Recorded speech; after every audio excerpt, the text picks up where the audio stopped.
Genç fidancıkları kasabanın gölün yanında Piotr Kuru kendisi haşlamış. Onlar bu yıl artık yeşermiştiler. Sadece bulunduğu yöleleri angılarına körpe büyümler yengelettiler. 80 fidancıktan 20'si yok edildi. Деревья высажены прошлой осенью.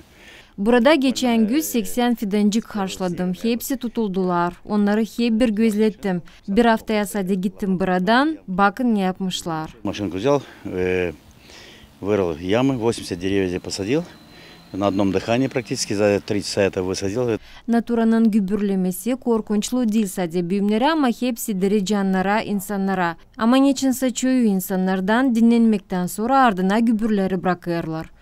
Bukvalno это третий год эти столы здесь. Первые годы я вообще здесь. Bu dinlenmek yerinde masaları hem skemnelere 3 yıl geri koyduk. İnsanların ardına çuvalan gübür çıkarıyorum. Ne yok nice ardlarına mı toplasınlar? Kasabamızda her adımda konteynerler durarlar. Выехал отсюда, выбрать мусор, и все здесь будет чисто и аккуратно.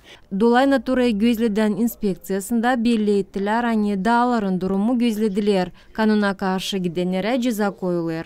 Это 122 статья, незаконная рубка либо повреждение. 122. statya söyler hani fidanları hem gümeleri dağlarda hem yol boylarında yok etmek için 1200 leyden 1300 leye ceza koyulur. Antisanitariye için 300 leyden 600 leyden. Юридических лиц до 180 условных единиц, то есть до 9000 леев. Evgeniy Shevchenko vurguladı hani bu takım zararları insan gördüğünden polisiye 112 numara telefon lazım açsın. Светлана Димитрогла, Татьяна Казак, Григорий Ставилов, Евгений Мельник, ГРТ Хаберлер.